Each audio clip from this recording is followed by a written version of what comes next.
Bismillahirrahmanirrahim. Assalamualaikum warahmatullahi wabarakatuh.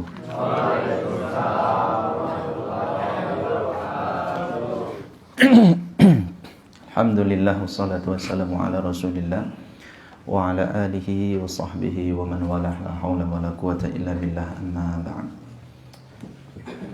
Gimana, sehat semua nggih Bapak Ibu sekalian? Alhamdulillah. Pada kesempatan pagi ini kita akan membahas pasal yang selanjutnya.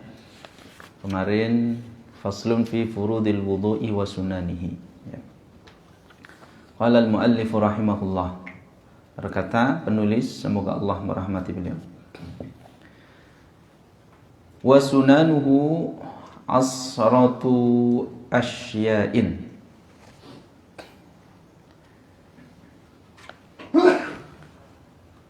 Berbicara tentang wudu, ya, kalau kita melihat ayatnya, ya, di surat Al-Maidah, ya ayyuhalladzina amanu idza qumtum ilas salati faghsilu wujuhakum wa aydiyakum ilal marafiqi wamsahu bi ru'usikum wa arjulakum ilal ka'bain. Kemudian hadis yang lain, di antaranya hadis Utsman, da'a bi wudu'in. Utsman bin Affan meminta kepada mantan budaknya untuk mengambilkan air untuk berwudu. Kemudian faghassala yadahu thalatha marrat. Kemudian fatamadmada wastansaqa faghassala wajhahu, dan seterusnya sampai akhir. Di situ tidak disebutkan ini wajib, ini sunnah, Pak, ya.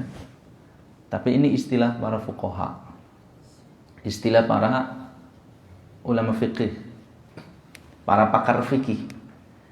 Melihat ayatnya nggak ada kata-kata wajib di situ.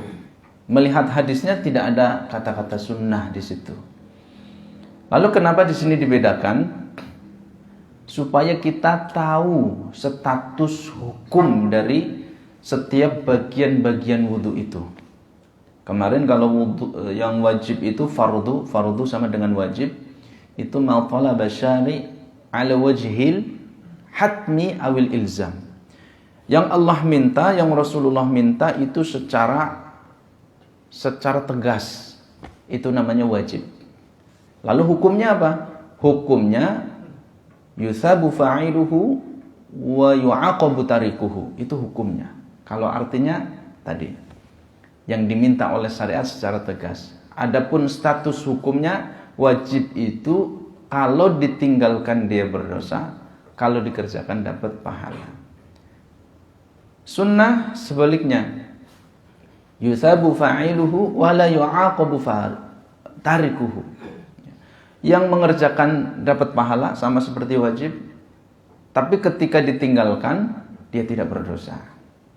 Nah, ini disimpulkan dari beberapa bentuk-bentuk ataupun sighah-sighah, ya, bentuk ketika Allah berkhitab. Khitab itu mengajak kepada manusia, kepada hambanya.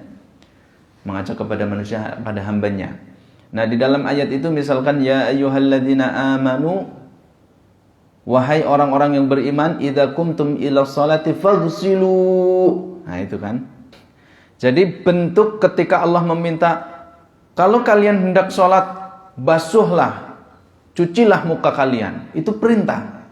Kemudian disimpulkan oleh para ulama, al-aslu fil amri lil wujub. Karena itu perintah, maka hukumnya wajib. Selama tidak ada dalil yang mengalihkan dari perkara yang wajib, maka dia baqaun ala aslihi. Hukum asalnya tetap, dia tidak akan berubah, maka dia wajib. Nah, sunnah itu yang kita ada tahyir di situ. Kita boleh mengerjakan, kita boleh meninggalkan. Itu sunnah. Nah, di sini dalam mazhab Syafi'i, jadi kita pahami ini dulu sebelum kita berangkat kepada pendapat yang lain, bahwa sunanuhu ay sunanul wudu asratu asya. Ada 10 di dalam mazhab Syafi'i di dalam buku ini. ya, takrib. Tapi ini bukan berarti sunnah wudu itu hanya 10.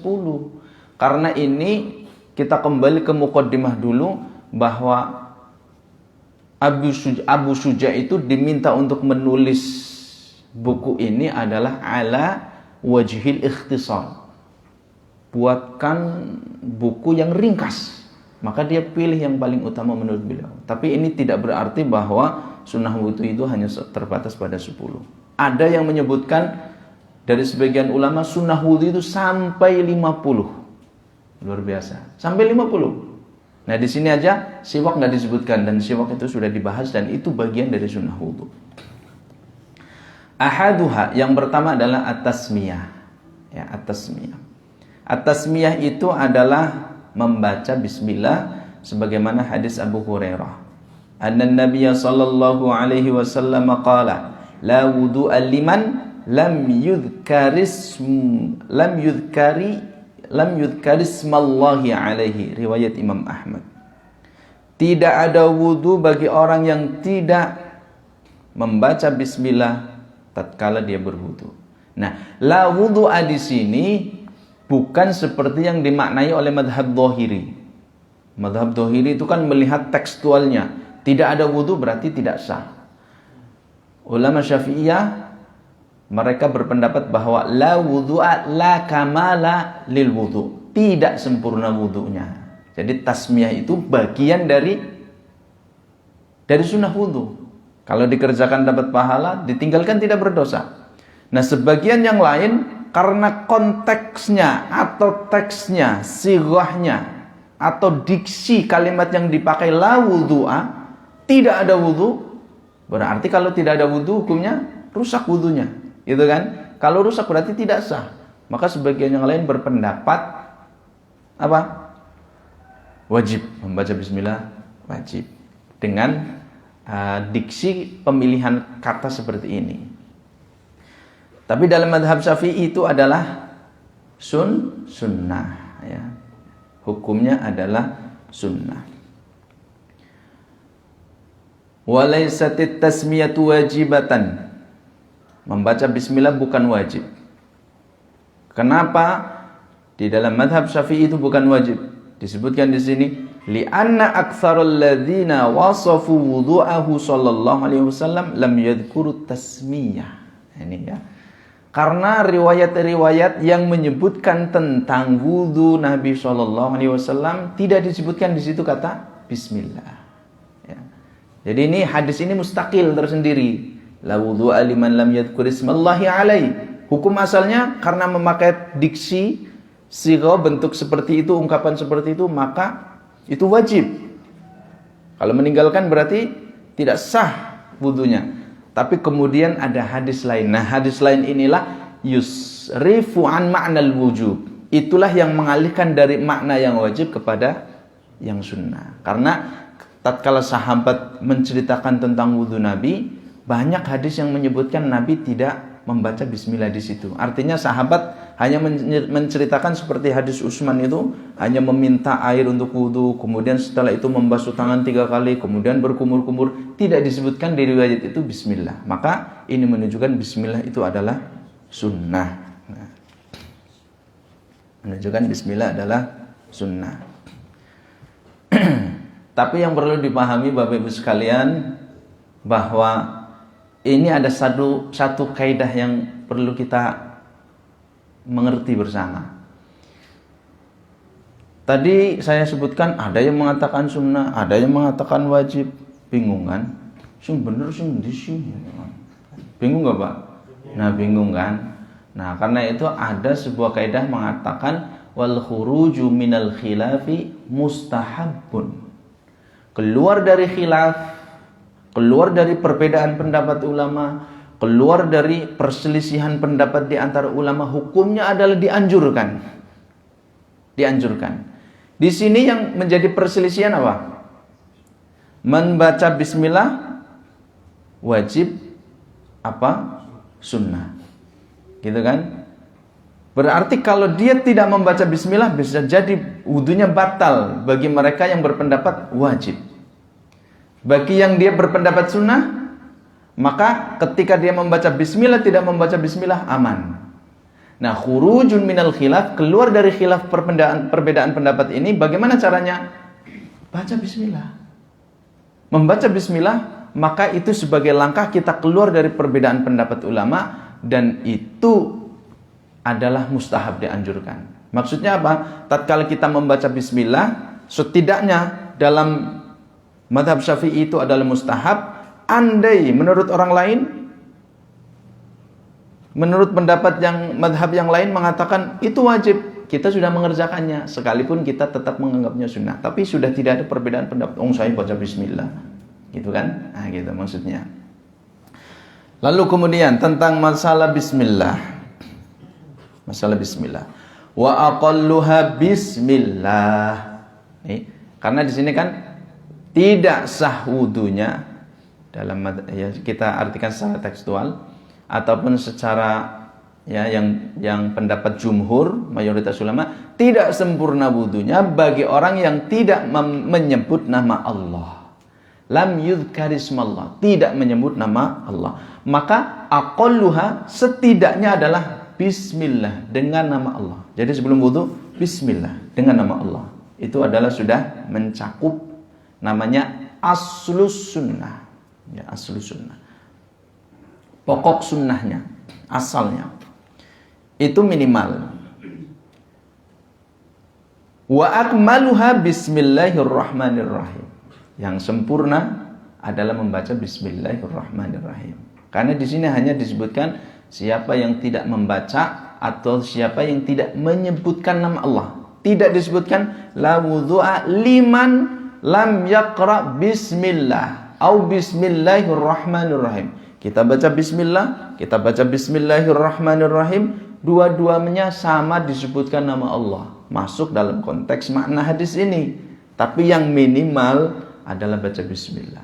Yang sempurna bismillahirrahmanirrahim. Hadal amru wasi. Ini perkaranya luas nggih Bapak Ibu sekalian. Jadi mau bismillah, bismillahirrahmanirrahim monggo. Yang penting baca bismillah supaya kita keluar dari perbedaan pendapat ulama. Kita mau berpendapat wajib atau sunnah, la ba'sa. Lalu kemudian mana tadi? Fa in taraka tasmiyata awwalahu ata biha fi atnaihi. Nah, ini saya lupa nggak baca bismillah di awal nih. Ingat-ingat pas mencuci muka. Kata beliau, maka baca di tengah-tengahnya. Lagi cuci muka baca bismillah. Bismillahirrahmanirrahim. Ya. Lalu kemudian kalau sudah sampai selesai kita baru ingat sudah membaca Allahumma ja'alni minat tawwabin wa ja'alni minal mutatahhirin, maka tidak. Ini di dalam madhab Syafi'i. Bahkan sebagian ulama mengatakan kiasan dianalogikan alal akli, karena kan di dalam makan itu kan ya gulam samillah, wahai anak kecil baca nama Allah, sebutkan nama Allah, samillah. Kalau lupa itu disebutkan dalam riwayat bismillahi awwalahu wa akhirahu atau bismillahi fi awwalihi wa akhirih. Sama-sama di situ membaca bismillah, maka dikiaskan, dianalogikan kepada ibadah tersebut, yaitu membaca bismillah ketika mau makan.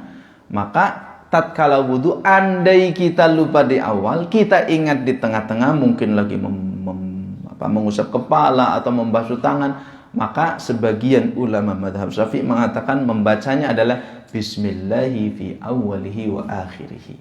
Ya. Lalu kemudian tasmiyah selesai.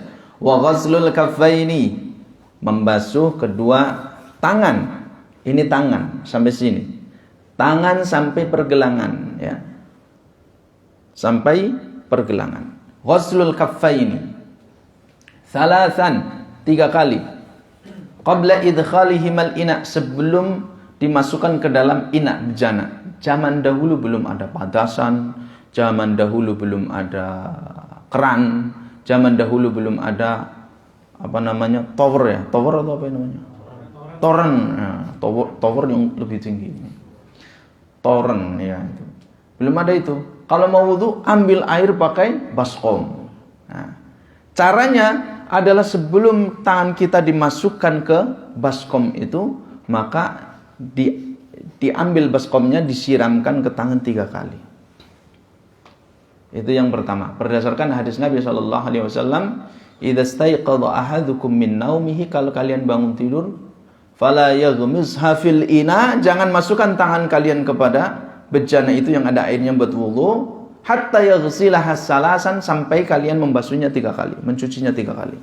Fa innaka la tadri aina batat yaduhu. Karena kalian enggak tahu di mana tangan kalian itu bermalam, di hotel mana gitu ya. Kan enggak tahu. Membasuh kedua tangan ini sampai pergelangan tangan ya. Di dalam riwayat Ibn Aus radhiyallahu anhu disebutkan pula, beliau berkata, "Ra'aitu Rasulullah sallallahu alaihi wasallam tawadda'a fastawkafa thalathan." Aku melihat Rasulullah sallallahu alaihi wasallam berwudu dan membasuh ya, tangan sampai kaf. Kaf ini pergelangan tangan adalah 3 kali. 3 kali. Riwayat Imam An-Nasa'i, hadisnya sahih. Hadisnya sahih.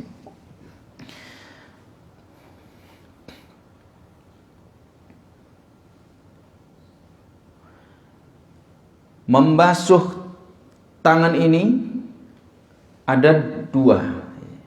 Yang pertama, dia sebagai sunnah wudu yang mengawali wudu. Kemudian yang kedua, berdasarkan hadis yang sebelum saya sebutkan, yaitu tatkala bangun dari tidur itu juga.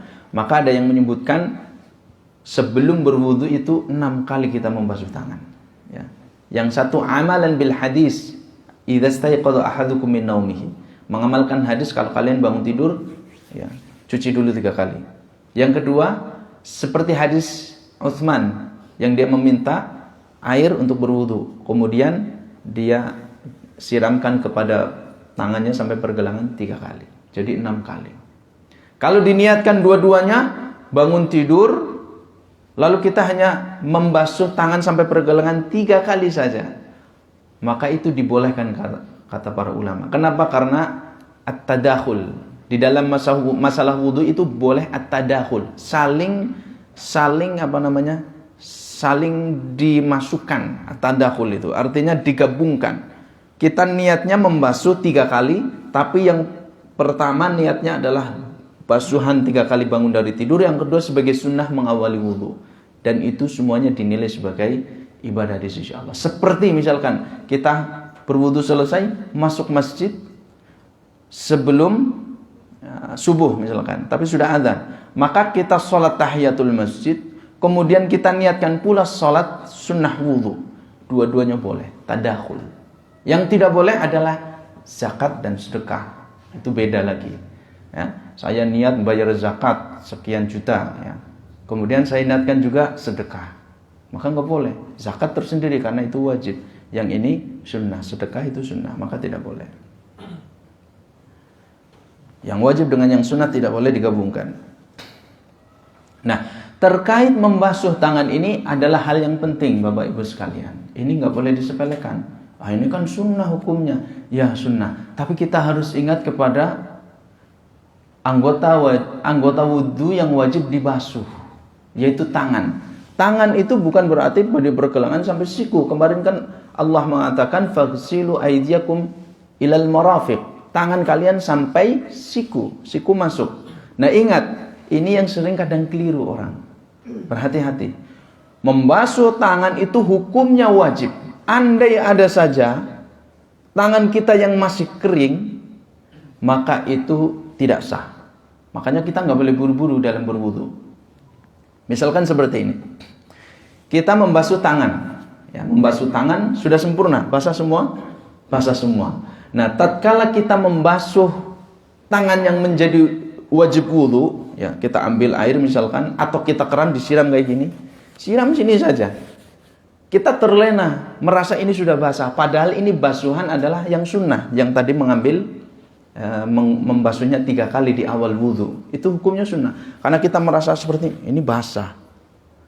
Berarti kalau kita melihat kepada hakikat wudu yang wajib, yaitu membasuh tangan, ini terbasuh belum dengan air yang harusnya mewajibkan semua tangan? Belum kan? Maka itu berhati-hati. Ulama mengatakan itu wudunya tidak sah. Ya. Karena kita terlena itu, kita merasa sudah tangannya yang jari jemari sudah basah, punggung dalamnya sudah basah, telapak tangan sudah basah. Kemudian ketika kita mengambil, yaitu mencuci tangan yang wajib wudu itu sampai siku, hanya sampai pergelangan saja, seperti ini. Seperti ini. Ini nggak kena. Meskipun basah, tapi basahnya karena mencuci yang bagian sunnah di awal tadi, bukan karena yang wajib. Maka hati-hati ini. Jadi harus sempurna ketika membasuh yang wajib. Kemudian yang ketiga, al-madmadah wal istinsak, berkumur-kumur dan menghirup air, yaitu namanya istinsak ketika berwudu. Berdasarkan hadis Aisyah radhiyallahu anha bahwa sunnah fitrah itu ada 10, di situ disebutkan al-madmadah wal istinsak, yaitu berkumur-kumur dan menyedot udara di hidung, gitu ya, di hidung. Nah, berdasarkan hadis ini disebutkan wa sunanul fitrah, disebutkan di situ sunnah-sunnah fitrah itu ada 10. Karena sunnah, maka hukumnya sunnah. Tapi di dalam riwayat yang lain, pendapat yang lain mengatakan wa huwa rajih, dan menurut dia itu yang paling rajih, yang paling kuat pendapatnya, bahwa berkumur-kumur dan istinsak, menghirup air ketika wudu dari hidung itu adalah wajib. Kenapa? Hadisnya hadis Abu Hurairah riwayat Adz-Dzarqutni. Abu Hurairah berkata, amarana Nabi sallallahu alaihi wasallam bil madmadati wal istinsak. Nabi menyuruh kami, memerintahkan kepada kami berkumur-kumur dan istinsak, menghirup air ya, lewat hidung itu. Nah, ini hadisnya sahih. Perintah berarti kembali kepada makna tadi, perintah hukum asalnya adalah wajib. Maka berkumur-kumur dan menghirup air itu hukumnya wajib. Nah, lagi-lagi di sini ada khilaf, ada yang mengatakan wajib, ada yang mengatakan sunnah. Karena itu khurujun minal khilaf wa hadza mustahab, sebagai keluar dari khilaf, jangan lupa kalau wudu kumur-kumurnya yang sempurna, istinsaknya juga. Supaya apa? Kita tidak terjebak dalam perbedaan pendapat para ulama. Nah, terkait al-madmadah, yaitu berkumur-kumur. Nah, di sini menarik disebutkan. Wa yahsulu aslu sunnati fiha bi idkhalil ma'i fil fammi sawa'un adarahu fihi wa majjahu. Yang pertama, ketika berkumur-kumur itu hukumnya sunnah. Maka ada yang namanya aslu sunnah, ada yang namanya kamalus sunnah. Aslu sunnah itu pokok sunnah. Seseorang dia dikatakan telah melakukan sunnah, hanya mengambil pokoknya saja, yang mendasarnya saja. Kalau dia ya, terkait masalah berkumur-kumur, yaitu dengan memasukkan air, lalu kemudian di dalam mulut itu airnya tidak diputar. Nah, ya, tidak dikumur-kumur ya. Bahasa kita kan kumur-kumur. Kalau kumur-kumur berarti mengandung makna harus diputar-putar ya di dalam rongga mulut itu. Wa majjahahu, lalu dikeluarkan. Nah, aslu sunnah, seseorang itu sudah mengenai sunnah, dia sudah melakukan sunnah Nabi, yaitu madmadah, berkumur-kumur, yaitu tatkala ketika dia berkumur-kumur hanya mengambil air, kemudian nggak dibuang, Pak, ditelan. Itu sudah berkumur-kumur, tapi dia baru mendapatkan aslu sunnah, sunnah yang pokok saja. Itu sudah masuk makna berkumur-kumur, ya, bukan berkumur-kumur bahasa kita, sudah masuk makna madmadah. Kalau berkumur-kumur kan identik ada memutarkan air gitu kan. Tapi al-madmadah dalam lughah Arabiyah, seseorang sudah disebut madmadah dan itu sudah mendapatkan sunnah yang mendasar, yang dasar itu, yaitu tatkala dia mengambil air kemudian dimasukkan ke mulut, meskipun nggak dikeluarkan, meskipun nggak diputar-putar di rongga mulut. Dan itu dikemana? Ditelan, mungkin lagi haus banget gitu ya. Ya, di sawah dia berwudu, glekop. Itu sudah madmadah. Ya, bahasa kita sudah berkumur-kumur. Kalau kita pingin sunnah yang sempurna, maka yaitu dia harus adharul ma, memutar-mutarkan air di rongga mulut, wa majjahu, dan mengeluarkannya. Kumur-kumur, keluarkan. Itu sunnah yang sempurna, Wal istinsak. Lalu istinsak itu sama dengan madmadah. itu harus ada al-mubalaghah. Ya. Ada aslu sunnah dan ada kamalu sunnah. Aslu sunnahnya apa? Dia memasukkan air ke rongga hidung aja. Ya, templek kayak gini kan, ada yang seperti itu. Kata orang apa namanya? Kinjeng cawok apa? Ayo Pak, kayak gini. Wudu kan ada yang seperti itu aja kan? Gini aja. Sudah masuk air ke rongga hidung. Itu daur mendapatkan aslu sunnah. Sunnah yang mendasar saja. Menurut mazhab Syafi'i itu sah. Karena dia sudah mendapatkan sunnah saja. Dan juga hukumnya sunnah, memang sunnah. Dia kalau ditinggalkan ya nggak berdosa. Tapi kalau kita sebenarnya sifat manusia itu adalah suka yang sempurna, yang baik-baik. Gaji yang gede, klambi sing apik, bojo ya sing ayu. Oh, suami ya sing ganteng, ya ora Pak? Iyalah, jujur lah, ya. Jujur gitu. Semuanya itu. Tapi kok terkait masalah ibadah pengennya yang singkat-singkat ya. Ya kalau mengusap kepala titik baik, cukuplah gitu ya. Kalau istinsak dikit saja.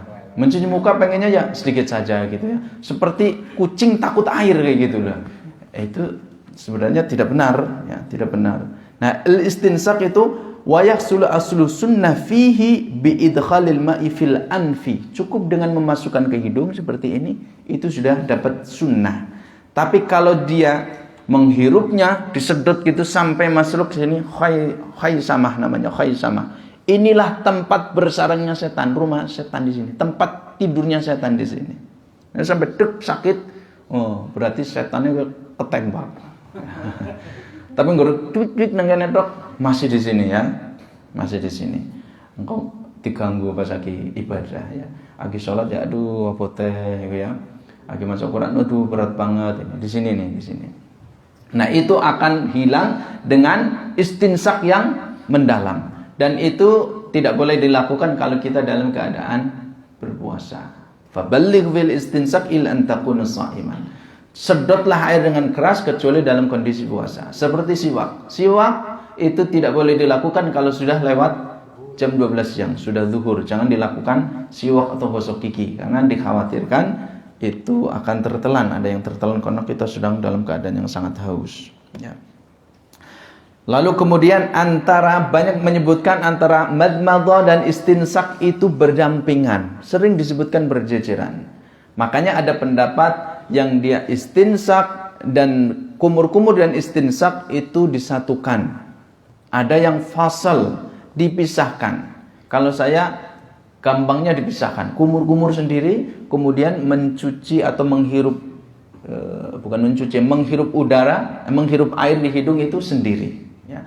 Tapi di sini disebutkan wal afdalu, yang paling utama itu adalah wal jam'u bainal madmadati wal istinsak bi thalathi ghurafin, ya, bi thalathi ghurafin, ya. Yang afdal, yang paling utama adalah menggabungkan antara al-madmadah berkumur-kumur dengan istinsak. Kita ambil air dari keran, dari baskom, dari ember, kemudian sebagian kita ambil lewat mulut untuk berkumur-kumur, sisanya kita sedot langsung. Gitu ya, langsung. Itu yang afdal. Kenapa? Karena hadis yang menyebutkan yang sering menggabungkan antara madmadah dan istinsak dibarengkan itu hadisnya lebih sahih dibanding al-faslu, memisahkan antara berkumur-kumur dengan istinsak, ya, lebih sahih. Maka di sini disebutkan wal jam'u afdalu minal fasli, ya, menggabungkan antara berkumur-kumur dengan istinsak itu lebih utama daripada yaitu dipisahkan. Dan kalau kita ingin mendapatkan kamalus sunnah, yang lebih sempurna sunnah dalam istinsak itu berkumur-kumur, kemudian dihirup udaranya dihirup airnya sebagiannya, kemudian habis itu istinsar, dikeluarkan. Seperti air kumur-kumurnya dibuang, majjahu, maka air yang ada di dalam hidung pun dikeluarkan, namanya istinsar. Itu istinja, itu kamalus sunnah. Andai dia tidak hanya menghirup saja, bluk, aduh, melebu mengana lu, ya, kesedot, terlalu keras dia menghirupnya, dikeluarkan enggak, maka itu sudah mendapatkan aslu sunnah, ya, aslu sunnah. Lalu kemudian yang selanjutnya wa mashu jami'ir ra'si. Ini sunnah yang selanjutnya, yaitu mengusap semua kepala. Dalam mazhab Syafi'i hukumnya sunnah. Yang wajib itu mengusap sebagian kepala. Kalau mengusap semua kepala adalah sunnah. Kenapa? Li'annahu sallallahu alaihi wasallam kana yastau'ibu jami'ar ra'si. Karena Nabi sallallahu alaihi wasallam kalau berwudu itu mengusap semuanya, semua kepalanya. Ya, semua kepalanya. Nah, ada yang berpendapat mengusap semua kepala itu, ya kalau kita baca kitab-kitab dari mazhab lain, adalah wajib. Wajib, bukan mengusap sebagiannya. Yang wajib itu mengusap semuanya. Karena itu sebagai bentuk kita khurujun minal khilaf, saya tegaskan kembali, wal khuruju minal khilaf, keluar dari perbedaan pendapat ulama, mustahab itu dianjurkan. Banyak riwayat menyebutkan bahwa Nabi itu ketika mengusap kepala dari depan, kemudian dikembalikan lagi dari depan ke belakang, dikembalikan lagi ke depan. Ada yang menyebutkan dari belakang ke depan, kemudian dari depan ke belakang. Artinya seluruh kepala diusap. Nah, khurujun minal khilaf, keluar dari khilaf ini, maka kerjakan itu. Maka kita akan mendapatkan keutamaan apa? Yang pertama adalah mengikuti sunnah Nabi. Yang kedua, khurujun minal khilaf. Kita ya terlepas dari perbedaan pendapat ulama. Mendapatkan pahala kita mengikuti sunnah Nabi karena Nabi melakukan itu. Ya, ketika berwudu Nabi sering atau beberapa kesempatan Nabi mengusap semua kepalanya. Ya, semua kepalanya. Nah, terkait mengusap kepala ini, maka walau lam yurid naz'ama ala ra'sihi min imamatin wa nahwiha. Di antara yang melatar belakangi bahwa mengusap sebagian kepala adalah wajib di dalam mazhab Syafi'i, itu juga bahwa di dalam beberapa kesempatan Nabi berwudu masih memakai imamah dan tidak dilepas imamahnya. Artinya susah kan melepas imamah, harus mengusap seluruh rambutnya, rambut kepalanya, kan susah, nggak mungkin. Maka dari situ lahirlah pendapat bahwa mengusap sebagian kepala hanya mengusap seluruh kepala hanya sunnah, adapun yang wajib adalah sebagiannya saja. Nah, terkait di sini tentang mengusap kepala, maka barang siapa yang dia tidak menginginkan imamahnya dilepas, imamah yang dililitkan itu Pak. Kalau orang Saudi yang seperti ini, ya seperti kerudung seperti ditaruh saja, itu namanya wutrah. Tapi yang kalau imamah yang dililitkan kayak gini, ya kayak sunan itu ya, paham kalau sunan ya? Mungkin kita imamah jarang seperti yang dililitkan gitu. Pakai peci yang apa namanya, yang elastis itu, kemudian dililitkan yang panjang itu namanya imamah. Itu kalau dilepas lagi repot. Makanya ada beberapa kesempatan Nabi nggak melepas itu, hanya dibuka seperti ini, rambutnya kelihatan, diusap. Nah, seperti itu ya, diusap. Maka barang siapa yang tidak menginginkan untuk melepas imamahnya, penutup kepalanya itu, ya, tapi nggak masuk di sini adalah peci misalkan, peci. Di sini imamah. Wa nahwiha, dan semacamnya, semacam imamah. Tapi bisa juga masuk si peci ya. Artinya sama-sama penutup kepala. Karena dalam mazhab Syafi'i, ya tadi saya sebutkan, yang wajib mengusap sebagian. Yang wajib mengusap sebagian.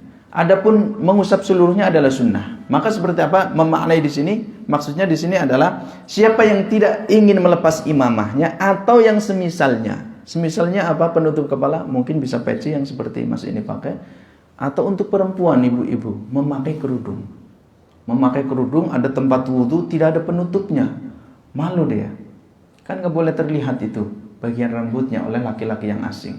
Bagaimana dia harus menyempurnakan mengusap seluruh kepalanya? Bagi mereka yang berpendapat wajib mengusap seluruh rambut kepalanya, dari depan ke belakang, dari belakang ke depan, atau yang sebaliknya. Repot kan, berarti harus dilepas, ditaruh di leher kerudungnya, sehingga terlihat, leher terlihat, rambut terlihat. Nah, bagaimana ini? Maka di sini disebutkan, ya tadi, kamalu bil mashi 'alaiha. Maka caranya adalah dia mengusap sebagian rambutnya, dia sudah mendapatkan yang wajib dari mengusap kepala, dan sisanya adalah kamulah bil mashi 'alaiha. Sempurnakan usapan itu dengan mengusap imamah. Kalau imamah kayak imamah. Mengusap ini lalu kemudian mengusap imamah. Kalau perempuan, ibu-ibu berarti mengusap rambutnya sebagian dibuka seperti ini, lalu sisanya adalah usapkan ke kerudungnya yang masih nempel di atas kepala. Usapkan seperti itu. Itu untuk mendapatkan kamalus sunnah. Nah, karena yang sebagiannya sudah wajib itu sudah terpenuhi.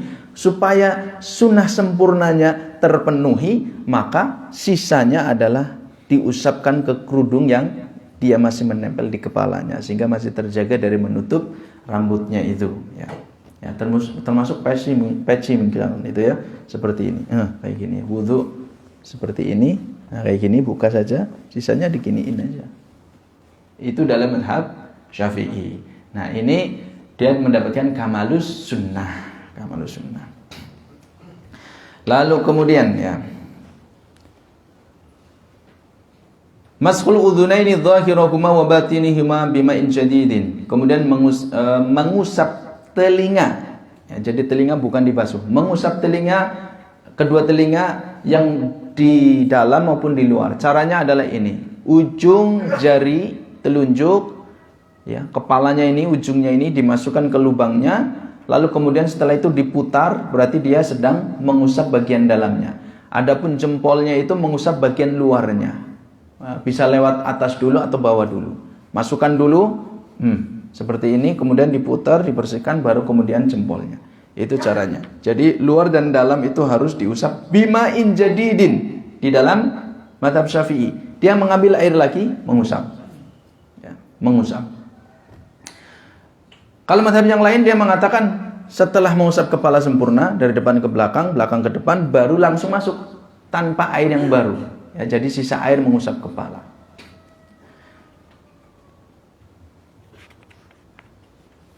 Paham? Sampai sini gitu, Pak?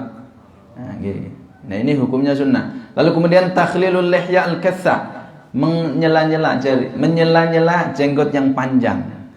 Dan lebat, menyela-nyela jenggot yang panjang dan lebat. Kalau dia jenggotnya tipis, maka wajib hukumnya, seperti kemarin dijelaskan. Tapi kalau jenggotnya tebal, maka menyela-nyelanya itu adalah sunnah. Caranya adalah dari bawah seperti ini, ya, disela supaya apa? Sampai ke kulit, ya, kulit jenggotnya itu. Wa takhlilul lihya al-kathah. Lalu kemudian walihyatul mar'a wal khuntha. Kalau perempuan punya jenggot, perempuan atau di sini khuntha itu bukan bencong, bukan banci ya. Bahasa kita mungkin bencong banci, tapi kalau dalam bahasa Arab khuntha itu berkelamin ganda.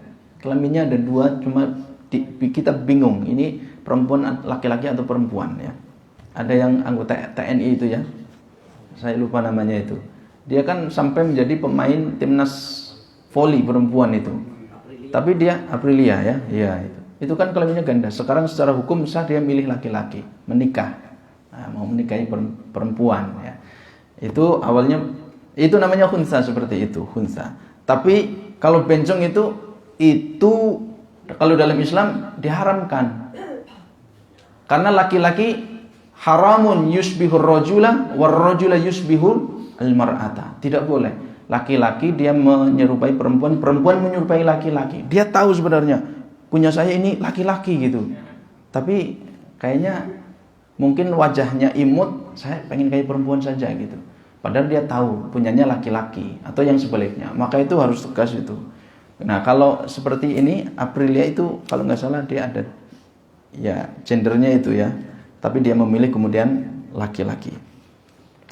Lalu kemudian wa takhlilul asabi'il yadaini wa rijlaini. Menyela-nyela jari jemari dan jari kaki. Ini hukumnya juga sunnah. Ya, menyela-nyela jari tangan dan jari kaki. Hukumnya sunnah. Caranya antara tangan dengan kaki berbeda. Ketika menyela jari jemari tangan itu adalah bitasbik seperti ini. Ini namanya tasbik. Ya. tasbih. Dan ini dilarang tasbih itu kalau kita sudah berwudu menunggu sholat. Menunggu sholat tasbih seperti ini kita. Ya, nyantai. Itu nggak boleh. Ya, karena ini menurut para ulama melalaikan.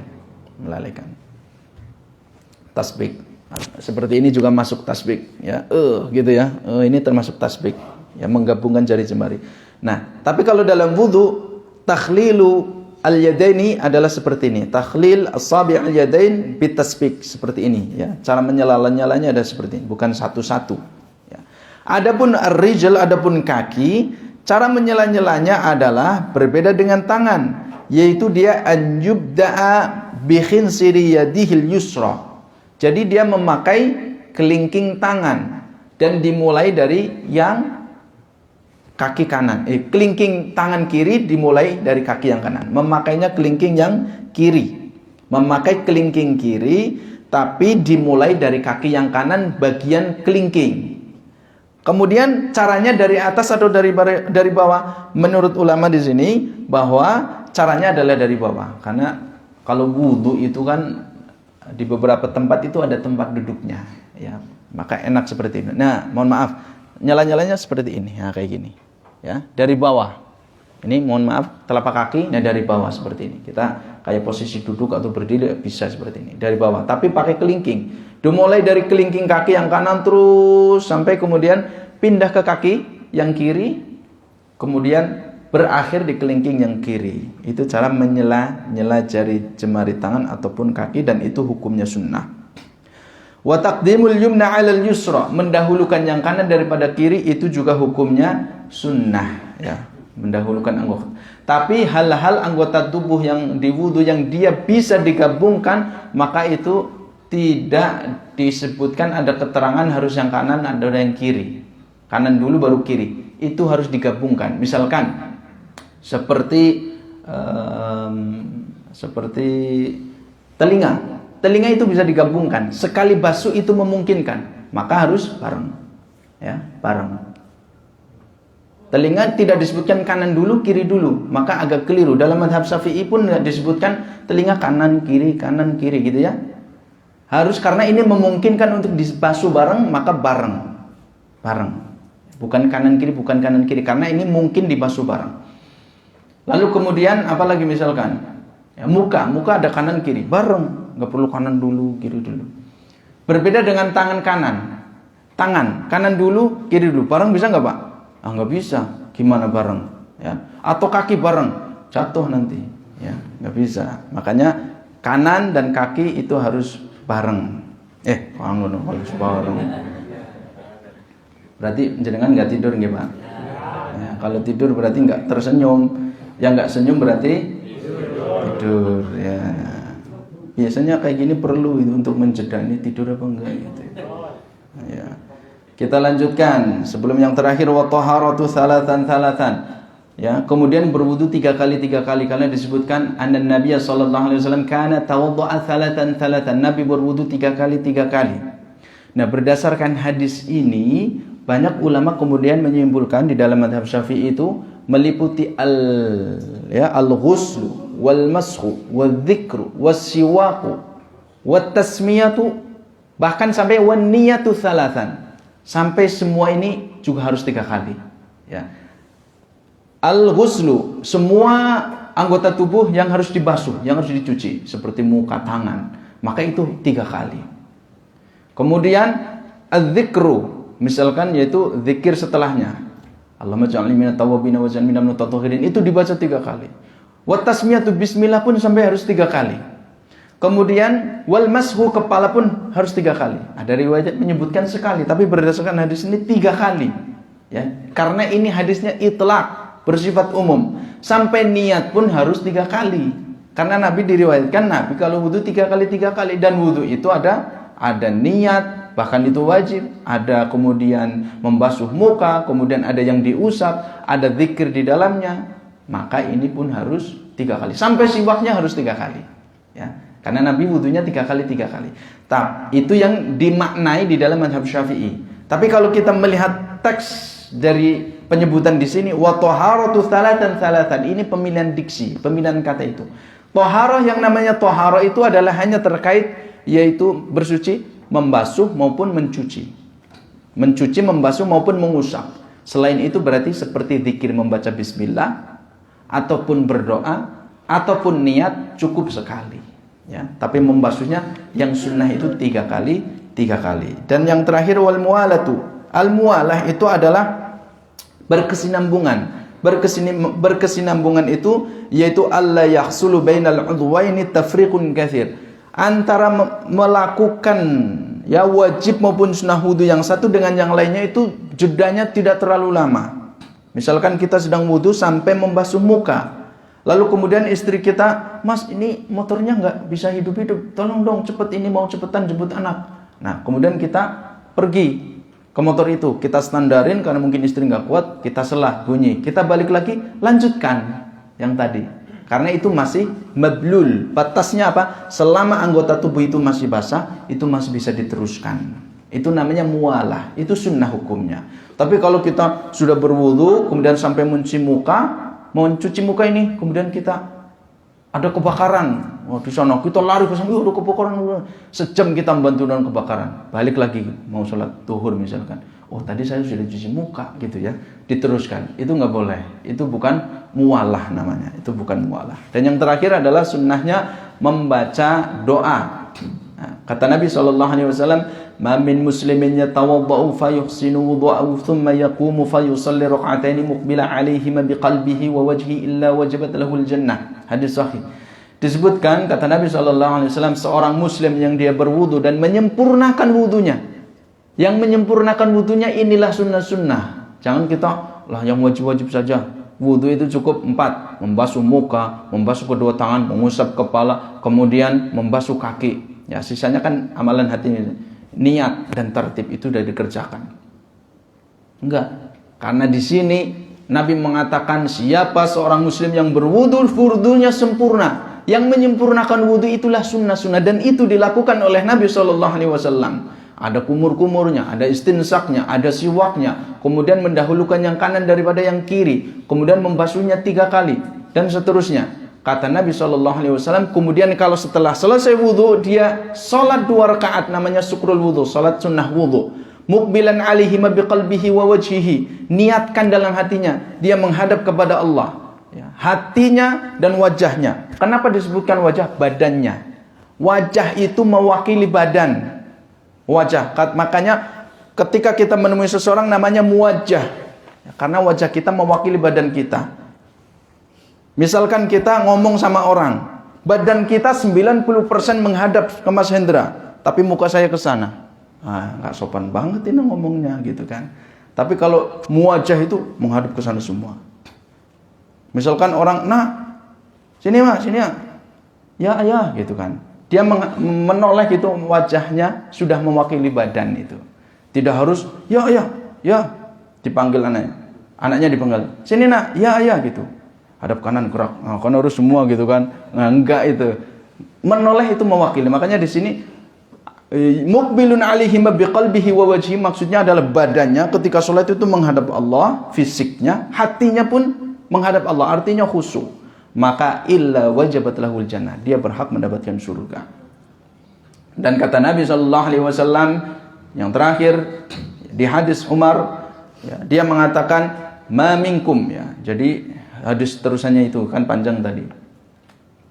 Kata Umar, aku mendapatkan ada yang lebih baik dari tadi. Ya, lebih baik dari tadi.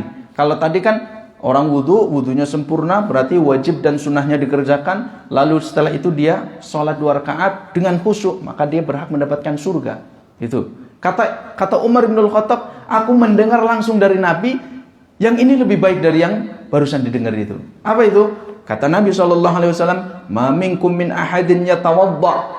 Siapa di antara kalian berwudu, fayuballigh au fayablighu fayusbihul wudu, dia menyempurnakan wudunya, sunnah dan wudunya disempurnakan. Thumma yaqulu, kemudian dia membaca doa, asyhadu an la ilaha illallah wa anna muhammadan abdullah wa rasuluh illa futihat lahu abwabul jannah as-samaniyah yadkhulu min ayyiha syaa. Ditambah Allahumma ij'alni, di riwayat yang lain Allahumma ij'alni minat tawwabin waj'alni minal mutatahhirin. Siapa di antara kalian yang berwudu dan menyempurnakan wudunya lalu membaca asyhadu alla ilaha illallah wa anna muhammadar rasul wa anna muhammadan abdullah wa rasuluh, maka akan dibukakan bagi kalian yang membaca doa ini setelah wudu 8 pintu surga. Silahkan masuk surga dari pintu mana saja yang kalian inginkan. Masya Allah ya.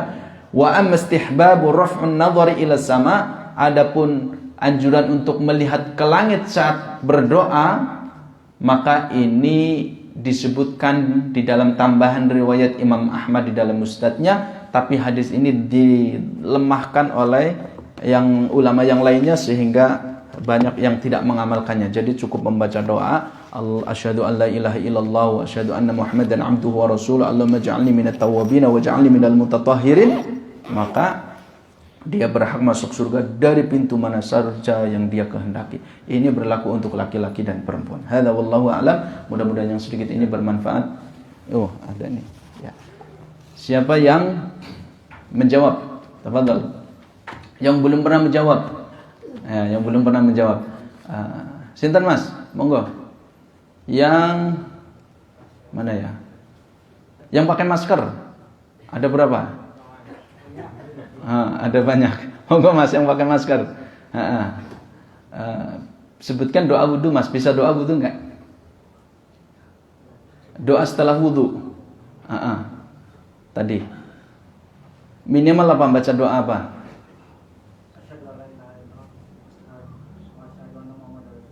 Terus? Masya Allah, hafal ya. Luar biasa. Yang pakai masker yang lain, tak lepas lah.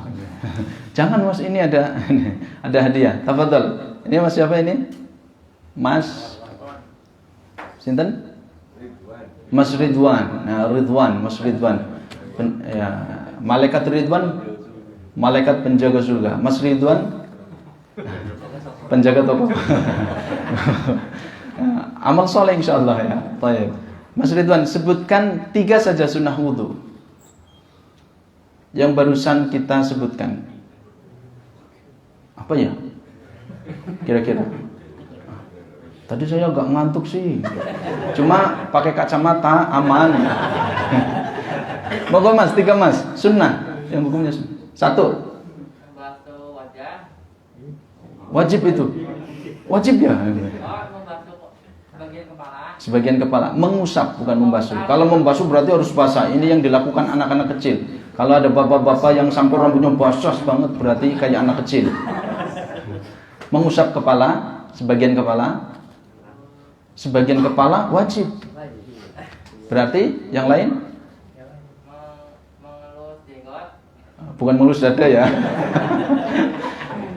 Mengelus. Kalau mengelus berarti gini Mas, nggak sampai ini, nggak sampai kulit.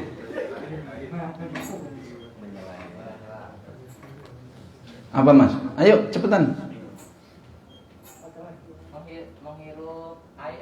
Menghirup air, bukan menghirup udara. Menghirup air ya. Terus yang kedua. Banyak, ada 10 kan? Ulama menyebutkan ada yang sampai 50. Ya. Monggo. Ada yang pakai masker lagi? Berkumur-kumur, ya. Terus satu lagi. Ya, bisa dibantu Mas.